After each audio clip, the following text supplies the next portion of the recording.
주 예수를 친구로 삼아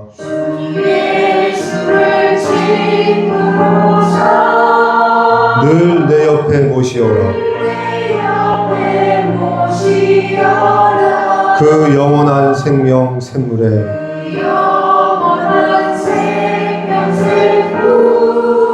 내 마른 목 축이어라. 주 예수께 조용히 나가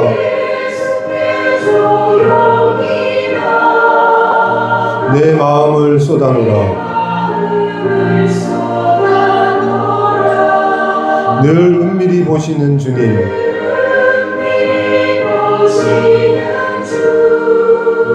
큰 은혜를 베푸시리.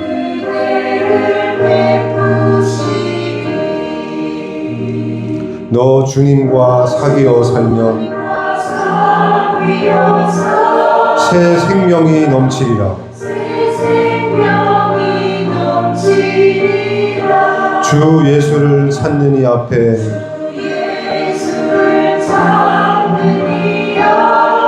참 밝은 빛 비추어라. 주 예수께 조용히 나가 내 마음을 쏟아놓아. 늘 은밀히 보시는 주님,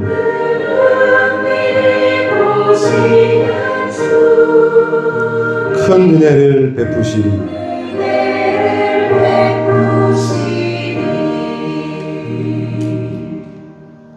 아멘. 네, 오늘 말씀은 이사야 62장 4절 말씀입니다. 이사야 62장 4절.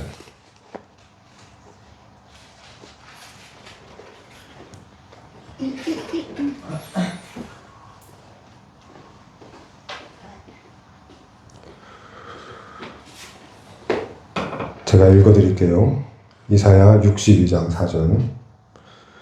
다시는 너를 버림받은 자라 부르지 아니하며 다시는 너의 땅을 황무지라 부르지 아니하고 오직 너를 헵시바라 하며 내 땅을 뷸라라 하리니 이는 여호와께서 너를 기뻐하실 것이며 너의 땅이 결혼한 것처럼 될 것이니라. 아멘. 네. 헵시바와 뷸라라는 말이 무슨 뜻이냐면요. 헵시바는 밑에 설명한 것처럼 기뻐하시는 자다라는 뜻인데 정확하게는 여자, 기뻐하는 신부 또는 기뻐하는 여자 이렇게 돼 있어요. 그러니까 여자라니까 또 여자는 교회죠. 여자는 교회고 우리를 말하는 거예요. 그러니까 너를 기뻐한다. 우리 교회를 기뻐한다. 이 뜻이 헵시바라는 뜻이에요. 헵시바.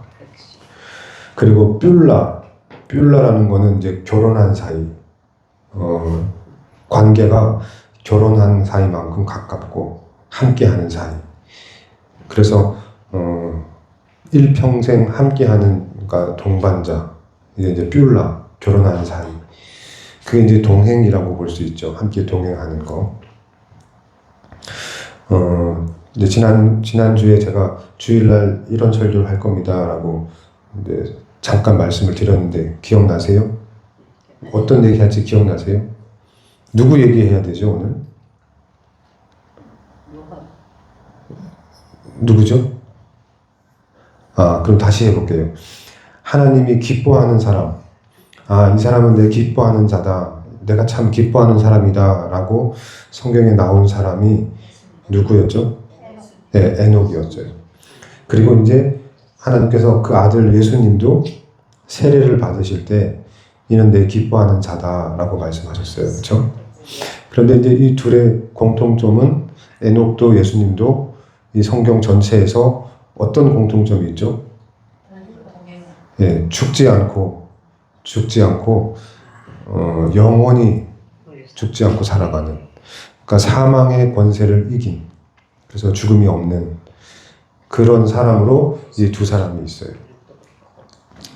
우리 은숙 집사님 한번 따라 해보세요. 두 사람 이름이 뭐냐면 예, 에녹. 예, 에녹. 에녹이 첫 번째 사람이고요. 또 한 사람은 예수님. 예, 이 두 분이 하나님께서 너는 내가 기뻐하는 사람이야 라고 말씀하셨어요. 예. 그러면 이제 궁금해야 될 것은 하나님이 기뻐하는 사람이 되면 아 죽지 않는구나 이거죠? 맞나요? 죽지 않았잖아요. 네, 죽지 않았어요. 그럼 하나님이 기뻐하는 사람은 죽지 않으니까 그러면 하나님이 기뻐하는 자라고 말하게 되는 이유가 있을 거 아니에요. 그 이유가 뭐였을까요? 이걸 찾아야 되는 거죠. 오늘. 왜 하나님이 에녹을 기뻐하는 사람이라고 했을까? 왜 예수님을 기뻐하는 자라고 했을까? 그러면 그 이유만 찾으면 이제 우리는 죽지 않는 거네요. 그렇죠?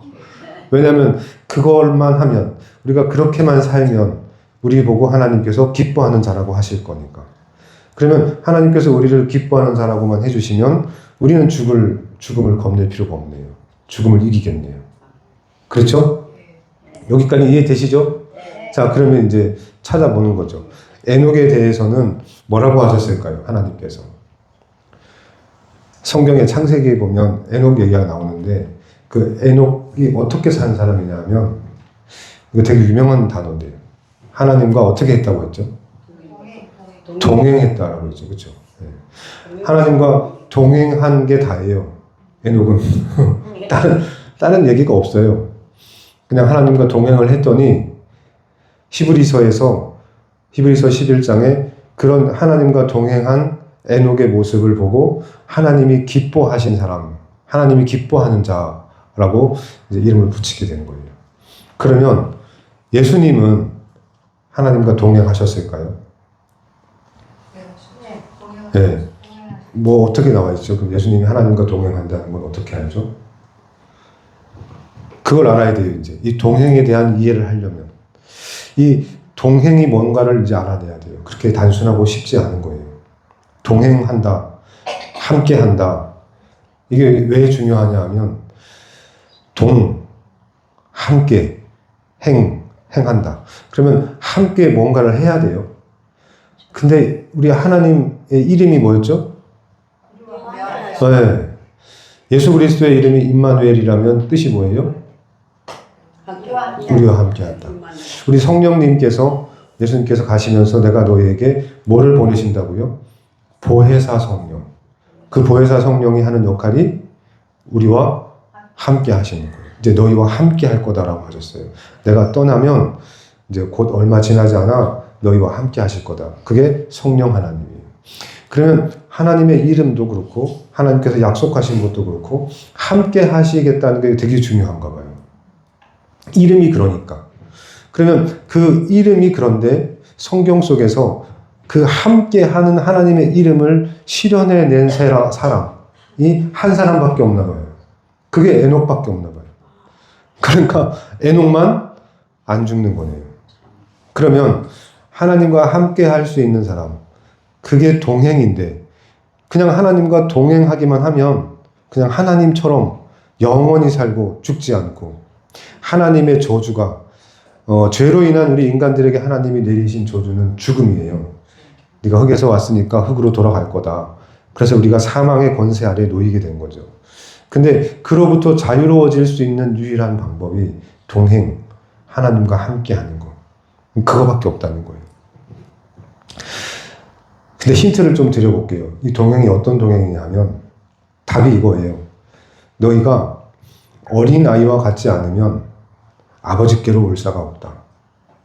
그러니까 우리가 죽지 않고 아버지께로 갈 수 있는 에녹처럼 죽음을 보지 않고 아버지께로 갈 수 있는 유일한 통로는 어린아이와 같지 않으면 여기에 힌트가 있어요. 어린아이와 같지 않으면 할 때 그럼 어린아이처럼 되라는 건데 그 어린아이가 바로 이 동행의 비밀이에요. 어떤 걸까요? 동행한다는 건. 순종하는 거. 이제 생각 한번 해보세요. 상상을 해보세요. 오늘 말씀도 한번 잘 머릿속에 한번 떠올려 보세요. 어린아이가 어디쯤 되면 어린아이라고 해야 되나? 이게 이제 숙제예요. 얼만큼 되면 어린아이일까?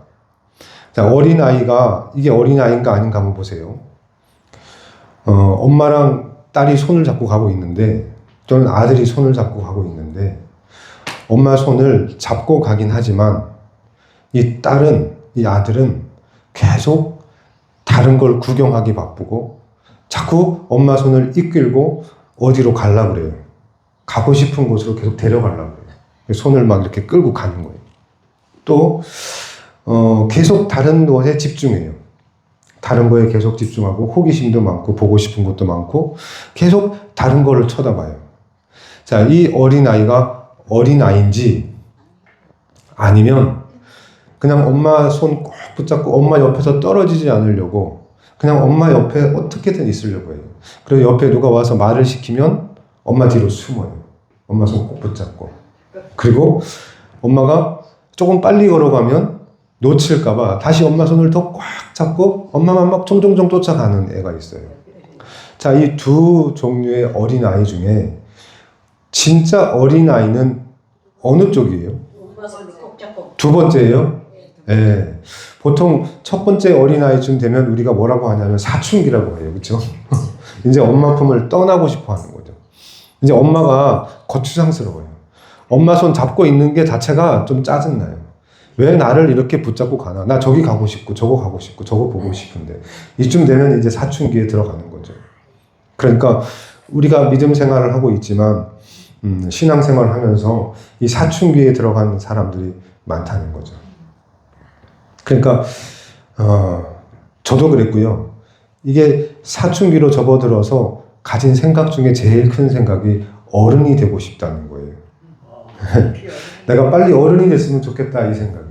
그러면 이 모든 거로부터 자유로워질 텐데. 맞죠? 네. 근데 예수님은 말씀하세요.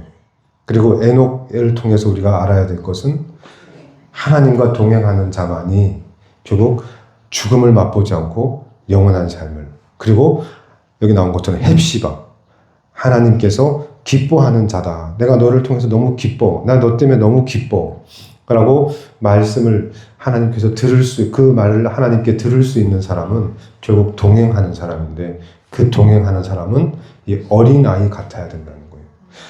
동행한다고 해서 그냥 같이만 가주면 되는 게 아니라는 거예요. 이 동행이. 예를 들어 볼게요. 너무 싫고 미운 사람이 있는데 그 사람과 같은 차를 타고 같이 어디론가 가면 기뻐요? 막 기쁨이 넘쳐요? 그러니까 이 동행을 잘못 이해해서 동행하기만 하면 예수님과 함께하고 하나님과 함께만 하면 되는구나 해서 그냥 이렇게 예배당을 찾고 그냥 그 옆좌석에 앉아만 있으면 그게 하나님이 기뻐하시는 게 아닌 거예요. 함께 하기만 하면 기쁜 게 아니라고요. 그러니까 교회에 나오고 예배 드리고 뭐 예수님을 찾고 이렇게만 하면 그게 동행이 아니라서 이 성경에 있는 많은 사람들이 결국 죽었어요. 낳고 죽고 낳고 죽고 낳고 죽고 낳고 죽고. 왜 다 낳고 죽고 낳고 죽고 낳고 죽고 했냐면 다들 동행이 그냥 하나님을 안다 하고 하나님 옆에 그냥 있고 하나님과 같이 가끔 생각나면 같이 있어주고 가끔 생각나면 좀 필요할 때 가서 붙어서 좀 뜯어먹고 그리고 내 좋은 거, 내가 먼저, 내가 원하는 거 항상 우선시하고 이렇게 사는 사람들은 동행이 아니라는 거예요. 그건 동행이 아니에요. 하나님과 함께 하는 게 아니에요.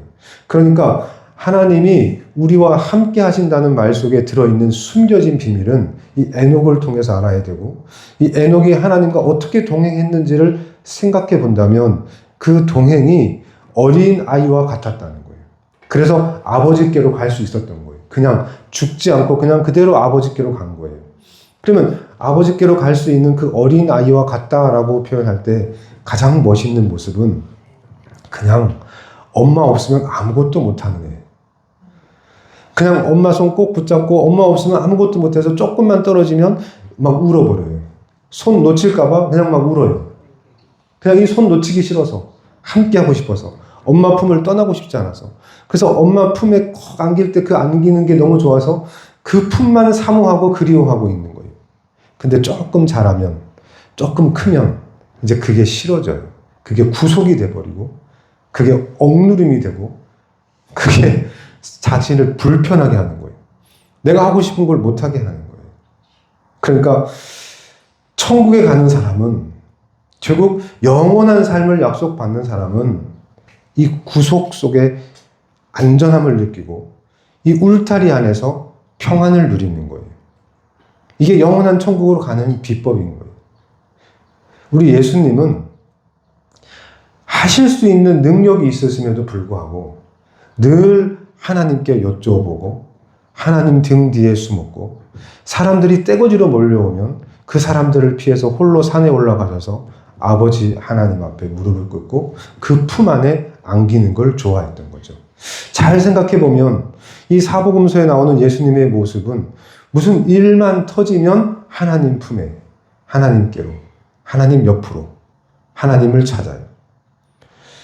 할 수 있는 능력이 있지만 아버지께 먼저 구하고 아버지를 찾아요. 아버지의 때가 아직 아니었다고 하고, 모든 게 그냥 아버지. 이게 뭐냐 하면 마마보이 같은 거죠. 그냥 엄마 없으면 아무것도 못하는 애처럼 보이는 거예요. 이게 동행이라고 하는 거예요. 그냥 말씀이 별로 어렵지 않아요. 그냥 엄청 중요한 거예요. 근데 이렇게 말씀을 준비했는데 오늘 아침에 이제 갑자기 또 정일이가 전화가 온 거죠. 난데없이 저한테 이런 얘기를 해요. 밑도 끝도 없이. 누구랑 함께 하느냐가 참 중요한 것 같아. 그냥 갑자기 저한테 이러는 거예요. 오늘 아침에. 누구랑 함께 하느냐가 참 중요한 것 같아. 그래서 제가 물어봤죠. 그게 무슨 말이야? 그랬더니 내가 네 옆에 있어서 내가 너랑 함께 하니까 내가 변하는 것 같아. 걱정할 것도 많고 신경 쓸 것도 많은데 내가 너랑 함께 하니까 일부러 걱정을 안 하고 일부러 하나님께서 하시겠지 하고 다 내려놓는다는 거예요. 이러고 있는 자신을 보면서 누구랑 함께 하는지가 참 중요한 것 같아요. 자기가 그동안 함께 했던 사람들, 자기가 함께 동행했던 사람들이 자기한테 이런 평안을 준 적이 없다는 거예요. 그런데 함께 하는 사람을 바꿨더니 이제 이 평안이 있는 거죠. 그러니까 우리가 누구와 함께 있으면 그 영향을 받게 돼요. 그러니까 하나님과 함께 하면, 예수 그리스도와 함께 하면 그 영향을 받아요. 그래서 예수님처럼 돼요. 하나님의 성품을 닮아요. 그게 함께 하는 거예요. 그러니까 단순히 그냥 옆자리에 있는 게 중요한 게 아니고 정말 함께 동행하면 닮게 된다는 거예요. 그러면 하나님의 성질, 예수님의 성질 중에 하나가 죽지 않는 거예요. 영원한 거예요. 하나님은 영이시고 영원한 거예요. 그러니까 하나님은 영이시니까 하나님과 동행하는 사람은 결국 하나님처럼 영적인 사람이 돼요. 영적인 사람이 되면서 동시에 이 영원한 삶을 시작하는 거예요. 그러니까 요한복음에 있는 영생이라고 하는 것은 영원히 사는 건데 지금 제가 이 땅에 살다가 죽으면 안 되는 거예요. 영생은 약속하셨으니까. 그 영생은 지금 이 순간부터 죽지 않아야 돼요.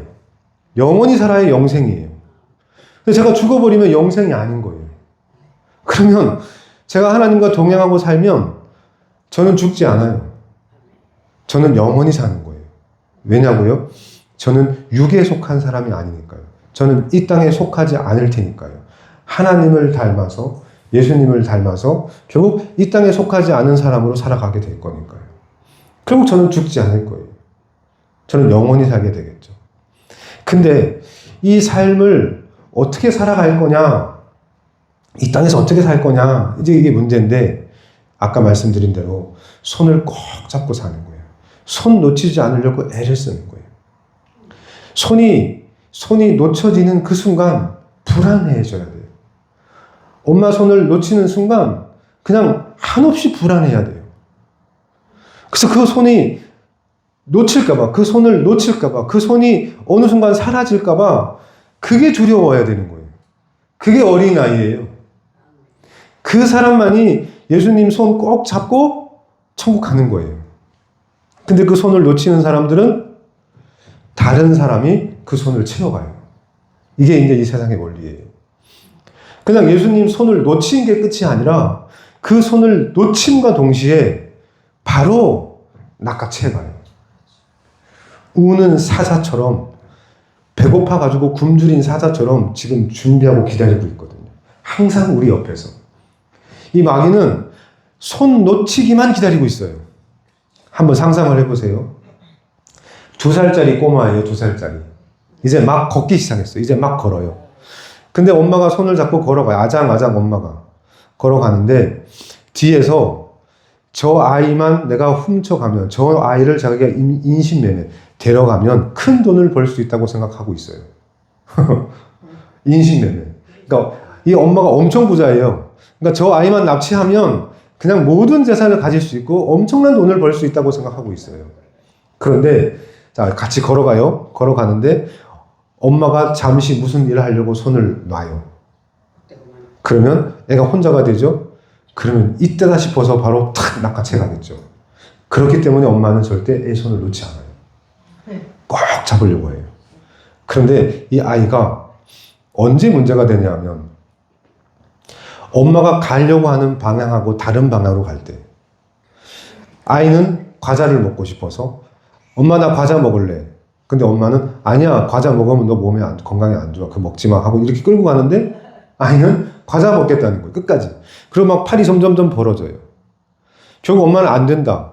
나는 너 손을 놔줄 수 없어. 넌 거기 갈 수 없어. 가면 안 돼. 계속 잡아 끌어요. 근데 아이는 나는 꼭 먹어야 된다. 난 갈 거다. 그리고 결국 울어요. 펑펑 울어요. 난리를 쳐요. 막 땡깡을 부리고 난리를 쳐요. 밥도 안 먹는데요. 과자 먹어야 된대요. 꼭. 그러면 그 손이 점점 멀어지다가 결국은 아이가 그 손을 뿌리치는 순간이 있어요.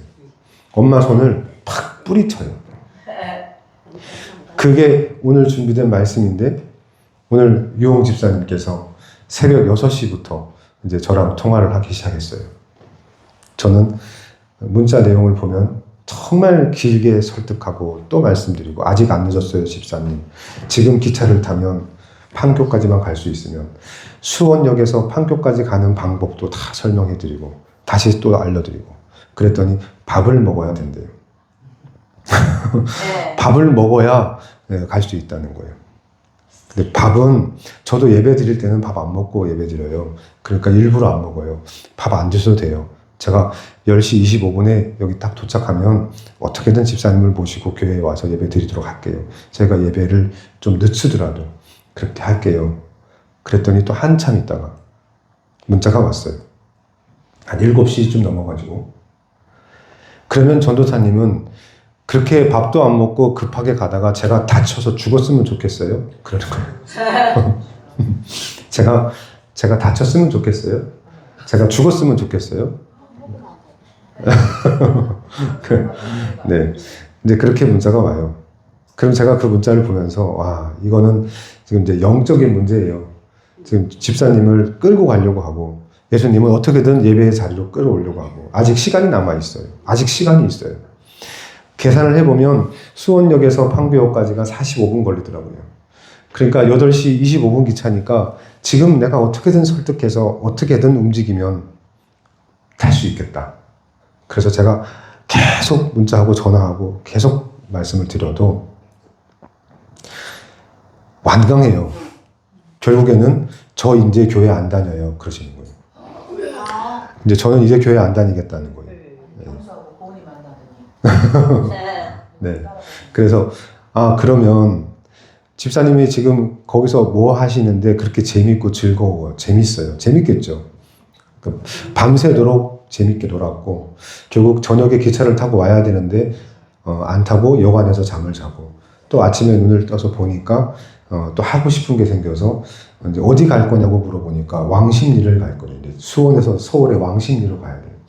왕십리는 왜 가는지 모르겠지만, 어쨌든. 이게 무슨 얘기냐면, 지금 아이처럼 엄마는 계속 끌려고 하는데 아이가 손을 뿌리치고 왕십리 가는 거예요. 근데 지금 왕십리 갔어요. 현재는 서울에 있어요. 근데 이 모습을 제가 보면서, 아침부터 그렇게 보면서 제가 무슨 생각을 했냐면, 제 지나온 삶을 가만히 보면 제가 좀 컸거든요. 제가 좀 자랐어요. 이제 세상도 좀 알고 돈도 좀 벌었고 이제 누가 저한테 뭘 할 수 없다. 그래서 제가 이제 혼자 독립할 수 있다라고 생각을 해서 예수님 손을 놓고 나간 거예요. 그러면 예수님 손을 딱 놓는 그 순간 마귀는 이때 다시 붙잡아주는 거죠. 마귀가 꽉 붙잡아요. 그러니까 이 마귀라고 하는 놈은 여러 가지 얼굴을 가지고 있어요. 어떨 때는 광명한 천사처럼 나타나요. 천사처럼 와서 우리를 데려가요. 왜냐하면 마귀도 천사였으니까요. 너무 잘 알죠, 천사를. 그러니까 그렇게 속아서 끌려가는 거예요. 그런데 이유를 아셔야 돼요. 왜 끌려가는지. 끌려가는 이유는 어린 아이이기를 포기해서 그래요. 내가 어린 아이라는 것을 받아들이거나 용납할 수 없어서 그래요. 지금 이 교회 예배당에 있는 분들도 잘 들으셔야 돼요. 내가 어린 아이였을 때가 가장 좋은 거예요. 조금만 자라도 머리에 든 게 좀 있고 좀 뭔가 안다 하는 순간, 내가 섰다 하는 순간 제일 위험한 거예요. 두 가지가 위험해요. 지금처럼 손 놓고 혼자 있을 때 위험해요. 그러니까 우리의 신앙생활에서 가장 위험한 두 가지 장면이 있는데, 하나가 내가 이제 좀 된 것 같아 하고 서 있을 때랑, 또 하나가 나 혼자 아무도 없는 곳에 혼자 있을 때랑, 이 두 가지가 가장 위험한 순간이에요. 이게 제가 예수님께 배운 거예요. 가장 두려워하고 걱정해야 되고 무서워해야 될 두 가지 장면이, 하나는 이제 나 혼자 할 수 있어. 이제는 내가 해볼게. 이제는 나도 할 수 있어. 하고 일어섰을 때, 이제 내가 뭔가 할 수 있을 것 같다라는 생각이 들었을 때, 이 장면이 가장 위험천만한 장면이고요. 또 하나가 아무도 없는 곳에 혼자 있을 때, 아무도 나를 지켜보고 있지 않다, 아무도 나를 감시하고 있지 않고, 아무도 없는 나 혼자 있는 그곳에 가장 위험해요. 예수님도 광야에서 아무도 없는 그 혼자 있는 그 시간에 시험을 받으신 거거든요. 이 두 가지가 가장 위험한 순간이에요. 그때 우리는 대부분 손을 놔요. 왜 손을 놓냐 하면, 혼자 있을 때 가장 육적인 생각이 올라오고 가장 하고 싶었던 것을 하고 싶어져요. 내 안에 있는 이 육의 생각이 올라와서 내가 정말 하고 싶은 거를 해요. 내가 하고 싶은 거, 내 뜻대로. 그때 혼자 있을 때, 이 손을 놓았을 때, 손을 붙잡고 있으면 못해요. 보고 있잖아요. 엄마가 보고 있잖아요. 그러니까 무조건 손을 놔야 돼요. 손을 딱 놓고 그냥 나도 할 수 있어. 나도 엄마 없어도 해. 나도 할 수 있어. 하고 손을 놓던가, 아니면 그만 좀 신경 써. 난 그 구속, 난 이 억누름이 싫어. 나도 자유가 있어야지. 하고 손을 탁 뿌리치는 그 순간, 그렇게 혼자 있는 그 순간이 마귀가 기다리고 있는 순간이에요. 또 하나는 일어섰을 때, 이제 나도 할 수 있어. 나 이제 혼자 내버려둬. 이 두 가지를 조심하셔야 돼요. 제 얘기 들리세요? 네.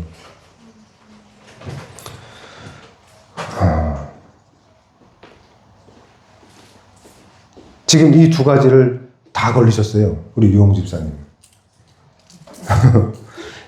신기한 거는, 이런 일이 있을 것 같아서 제가 지난 월요일부터 거의 매일 집사님에게 전화하고 문자를 보냈어요.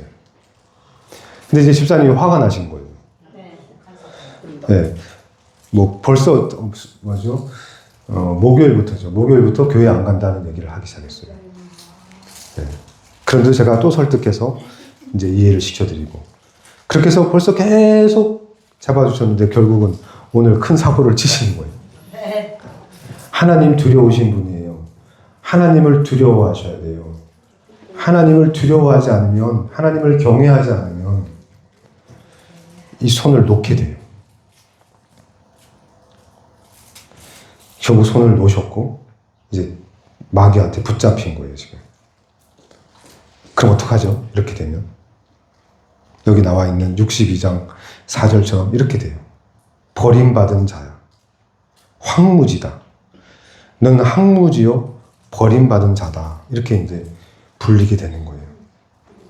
그런데 이것이 회복될 수 있는 방법은 다시는 너를 버림받은 자라 부르지 아니하고 다시는 내 땅을 황무지라 부르지 아니하고 오직 너를 헵시바라 하며 내 땅을 뷸라라 하리니 이는 여호와께서 너를 기뻐하실 것이며 내 땅이 결혼한 것처럼 될 것임이라 하는 이 선포가 이루어지려면 하나가 필요해요.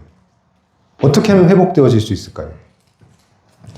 자기 생각을 죽이고 탕자처럼 내 생각을 죽이고 내 생각을 밟고 짓밟고 어린아이처럼 엄마 찾아 엄마를 보고 싶어서 엄마 막 찾아가는 아이처럼 무서워서 세상이 무섭고 내 앞에 펼쳐지는 현실이 무서워서 막막해서 그냥 엄마 찾아서 막 뛰어올 때 그때 하나님의 이름으로 그 아이를 다시 품는 거예요.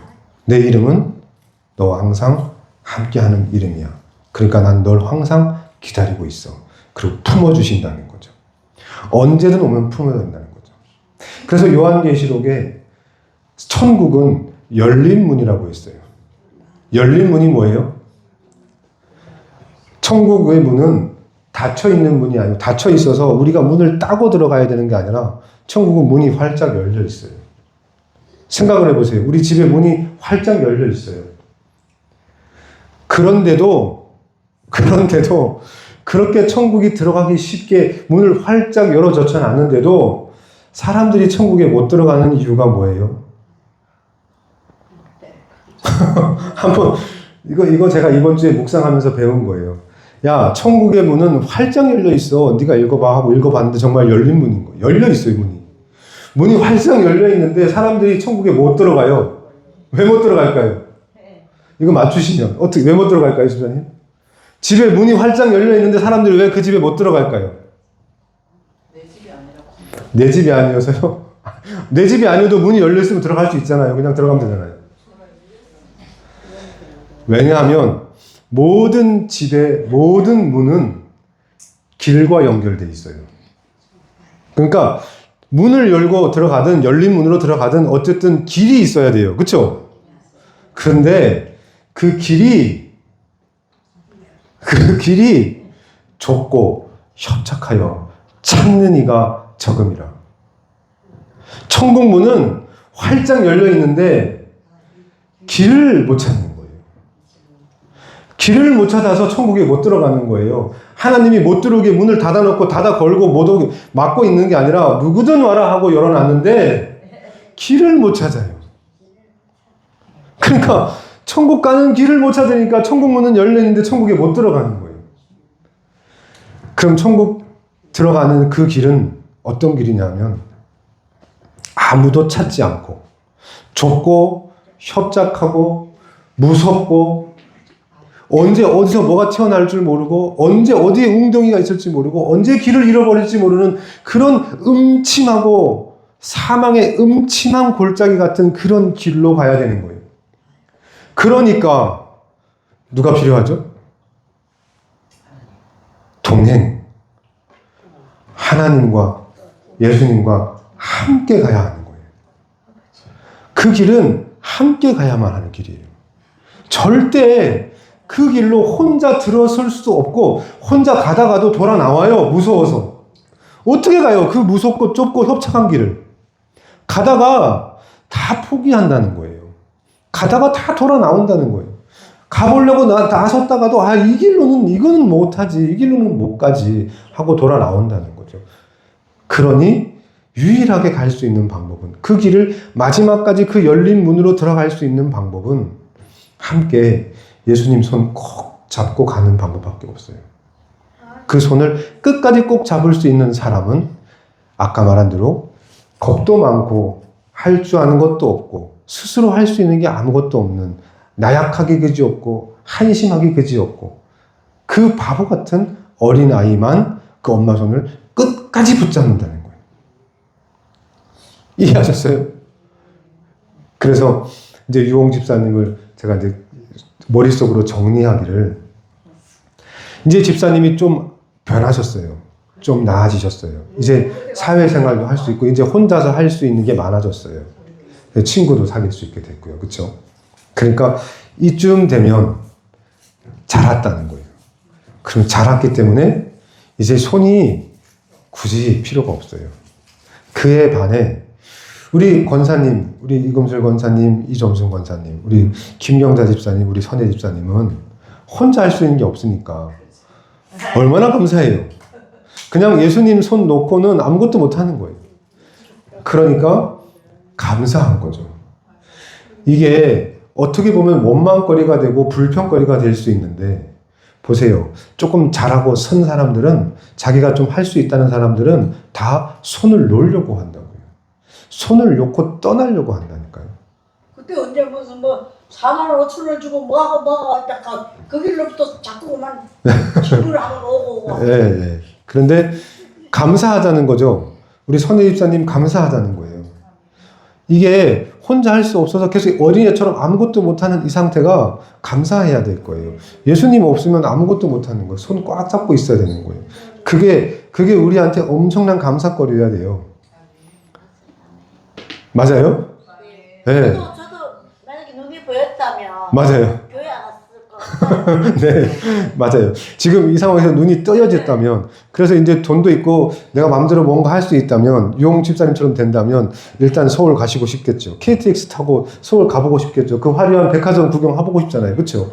근데 하다 보니까 집사님이 뭐라 그랬냐면 실수했어요. 전도사님, 실수는 눈 감아 주셔야 돼요. 실수도 이해 못 해주세요. 라고 저한테 계속 얘기하는 거예요.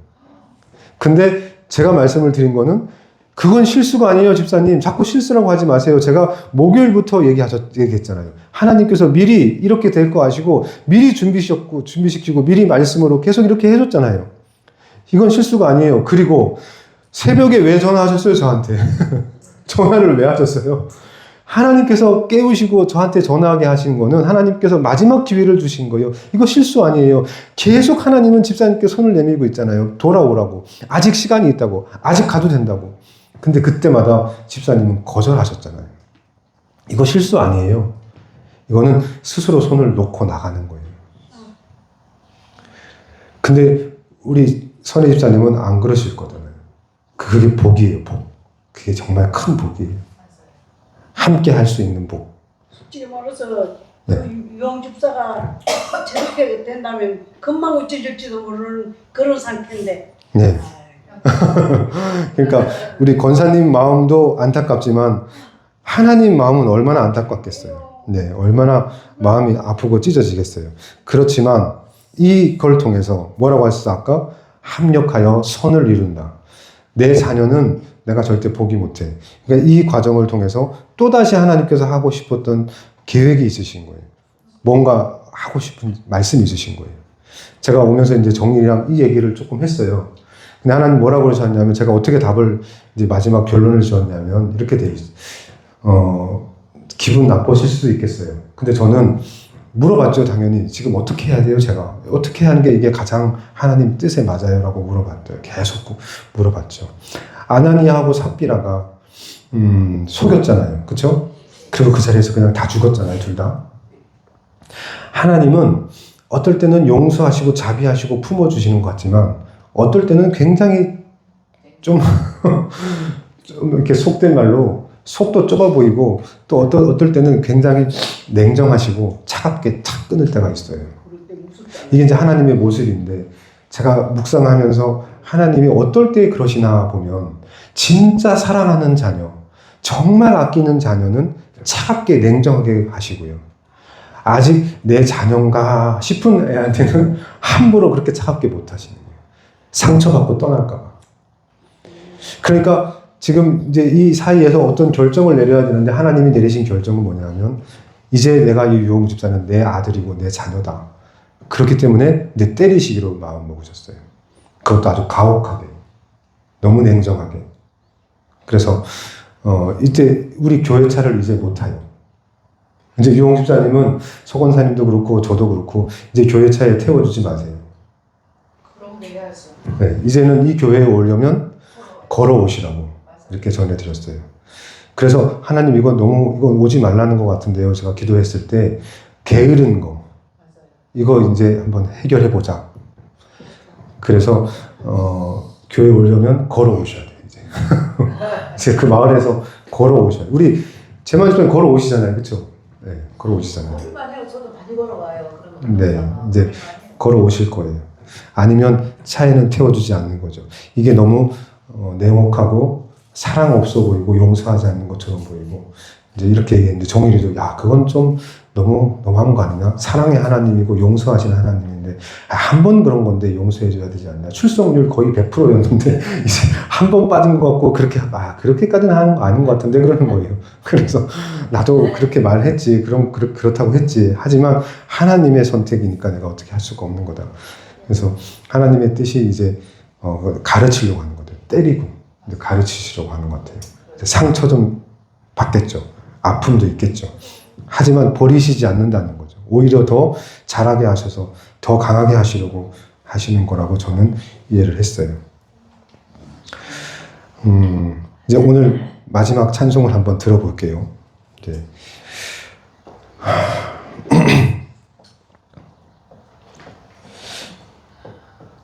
이 곡을 제가 오면서 계속 들으면서 그런 생각이 들었어요. 유홍 집사님이 이 손을 안 놨으면 참 좋겠다. 근데 결국은 이제 놓는 모습을 보면서 뭘 원하시나 하나님께서 정말 뭘 원하시나. 근데 그걸 제가 계속 생각하고 묵상하게 됐어요. 이 찬송을 한번 2번 들어볼게요.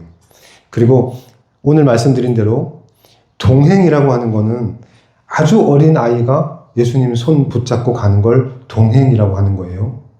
예수님과 함께 한다라고 하는 말의 의미는 2살짜리 아이가 스스로 아무것도 못하는 아이가 예수님 손 꼭 잡고 있는 거예요. 그러면 그 아이가 한번 생각해 보세요. 손을 잡았는데 손가락을 이렇게 꼬물꼬물 꼼지락꼼지락 하다 보니까 이 손에 구멍이 뻥 뚫려 있는 거예요. 손을 잡고 엄마 손 잡듯이 예수님 손을 꼭 잡고 가는데 그 손 꼭 잡고 가다 보니까 손을 만지작 하다 보니까 손에 구멍이 뻥 뚫려 있어요. 손에 구멍이 뽕 나 있어요. 부모 물어봐요. 이건 손에 왜 이렇게 구멍이 뽕 났어요? 이렇게 물어봐요. 어린애처럼. 그때 뭐라고 답하셨을까요? 너 때문에 내가 이렇게 됐어. 내가 너를 살리려고. 내가 영원한 죄 아래서 고통받을 수밖에 없는 너를 살리려고 이렇게 됐어 하고 엄마 손 꼭 잡고 가는 애기처럼 설명해 주는 거예요. 예수님이. 나는 널 놓을 수 없어. 나는 너를 절대 놔줄 수 없어. 내가 너 때문에 이렇게 됐는데 내가 어떻게 네 손을 놓겠냐. 근데 애는 자꾸만 잘하면 잘할수록 자꾸 이 손을 놓으려고 해요. 조금만 잘하면 이 손을 뿌리치고 나가려고 해요. 그 마음을 좀 느끼시면서 오늘 곡을 한번 들어보세요.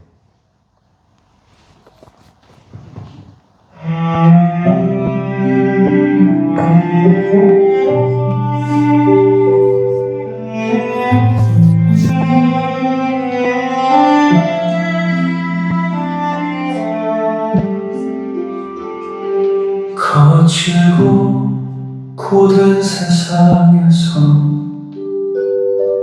내 뜻대로 되지 않던 그날 거기서 그분의 손을 붙잡고 넘어지지 않으려고 쓰러지지 않으려고 내미신 그 손을 잡아본 사람은 우리 주 예수 그리스도. 그분이 내미신 손을 잡아본 사람만이 그분이 내미신 그 손 잡아본 사람마다 자국을 만지고 그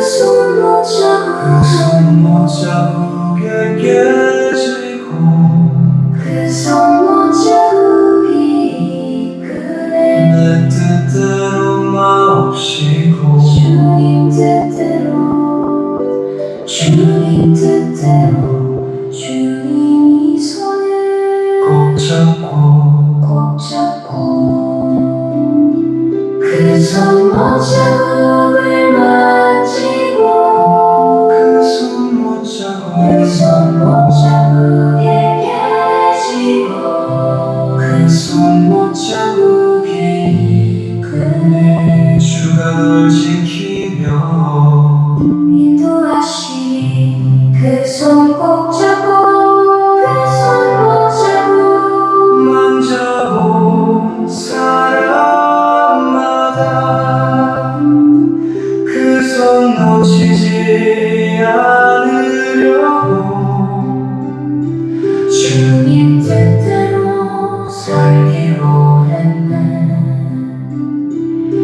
손못자국을 만지고 그 손못자국에 깨지고 그 손못자국이 이끄네.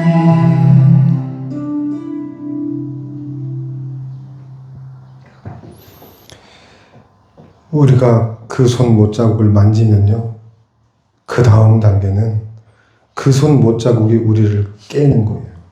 우린 그 못자국에 깨져요. 내 생각도, 내 삶도, 내가 선택했던 모든 것들을 다 깨트리셔요. 다 박살내요. 그래 놓고 나서 이제 그 손 못자국이 이제 우리를 이끌어가는 거예요. 안 그러면 계속해서 손 놓으려고 하니까, 계속해서 이 손을 뿌리치려고 하니까 그 손 못자국이 깨트리는 거예요. 망가뜨리는 거예요. 아프게 하는 거예요. 고통을 줘요. 힘들게 해요. 왜냐하면 그래야 이 손을 계속 꼭 붙잡고 있으니까요. 그리고 그 손 못자국이 우리를 이끌어 갈 거니까요. 그 손 못자국 만져본 사람마다 그 손을 놓지 않으려고 주님 뜻대로 살려고 해요. 그 손을 놓지 않으려고 주님 뜻대로 살려고 애를 써요. 그때 주가 널 지키며 인도하실 거예요. 왜냐하면 그 손 꼭 잡고 있으니까. 그러니까 우리가 하나님과 함께하고 동행한다는 건 내가 예수 그리스도의 손을 계속 꼭 잡고 있나, 2살짜리 어린애처럼 그 손을 꼭 붙들고 살아가는지만 확인하시면 돼요. 그게 천국 들어가는 보증수표가 되는 거예요. 아시겠죠? 아멘? 네. 기도할게요. 하나님, 우리가 당신 손을 잡는 데가 언제냐 하면 거칠고 고된 세상에서 내 뜻대로 되지 않는 그날, 거기서 우리는 보통 당신의 손을 붙잡아요. 넘어지지 않으려고, 쓰러지지 않으려고, 이대로 포기할 수 없다 생각하고 당신의 그 내미신 손을 꼭 붙잡아요. 근데 우리가 그 손을 붙잡으면 우리 손에 느껴져요. 예수님의 못자국 난 그 손.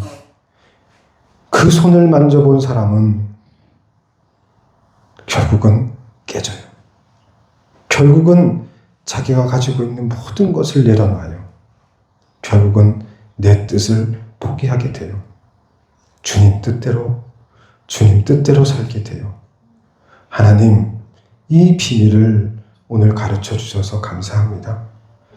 하나님이 기뻐하는 사람은 결국 주님 손 꼭 붙잡고 주님과 함께 동행하는 사람, 주님과 함께 어디든 함께 가는 사람, 그 사람이 하나님이 기뻐하는 사람인 것을 오늘 배웠습니다.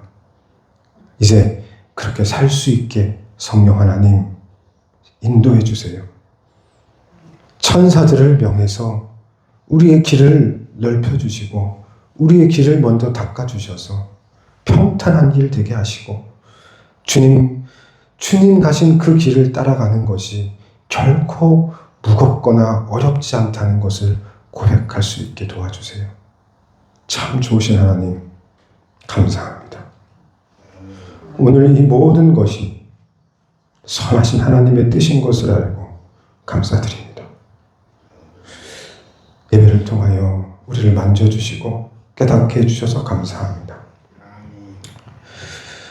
우리를 결코 포기하지 않으시고 마지막까지 승리의 그 순간까지 함께 하신다 약속하신 우리 주 예수 그리스도의 이름으로 기도드렸습니다. 아멘. 찬송가 535장 한번 들어볼게요.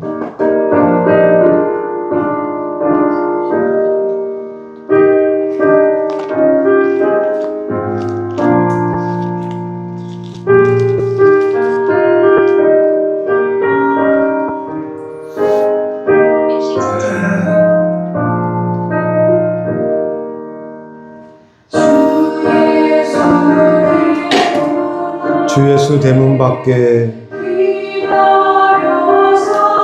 기다려 섰으나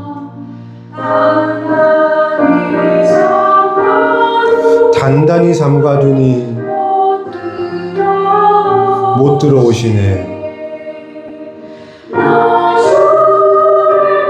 나 주를 믿노라고 그 이름 부르니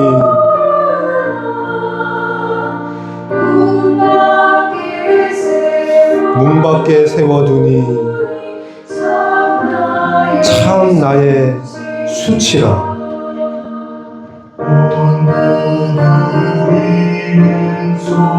문 두드리는 손은 못 박힌 손이요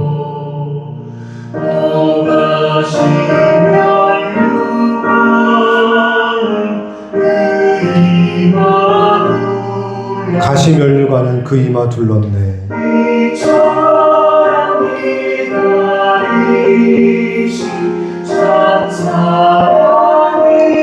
이처럼 기다리심이 참 사랑이로다. 문 굳게 닫아두니 한없는 내 죄라. 주 예수 대문 밖에 기다리셨으나 단단히 삼가두니 못 들어오시네. 나 주를 믿노라고 그 이름 부르나 문 밖에 세워두니 참 나의 수치라.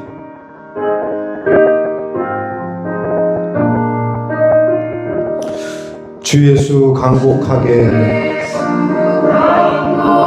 권하는 말씀, 너의 죄로 죽은 나를 너 박대할 소냐. 나 죄를 회개하고 곧 문을 엽니다. 드셔서 좌정하사 떠나지 마소서. 아멘.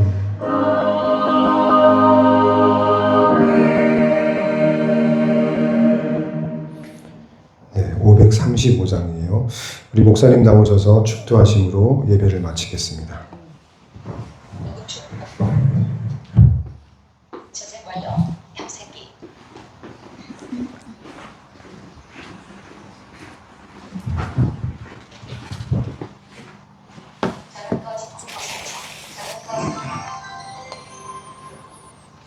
이제는 죄만한 우리를 위하여 십자가 지신 우리 주 예수 그리스도의 은혜와 독생자 예수님이 땅에 보내주신 하나님의 만극하신 사랑하심과 성령님의 감화 감동기로 충만 교통 임재하심이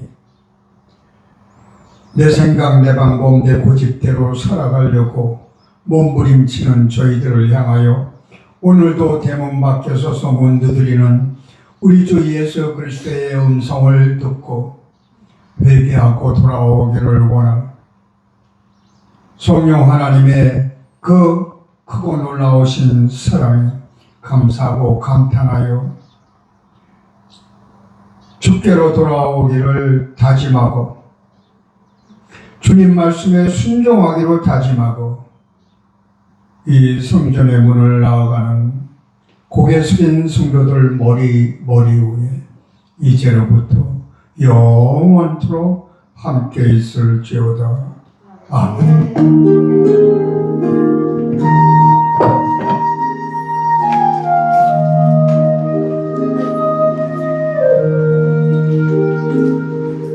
짙은 어둠 속으로 오신 예수. 진짜 이쪽이요. 폭풍 속에서 흔들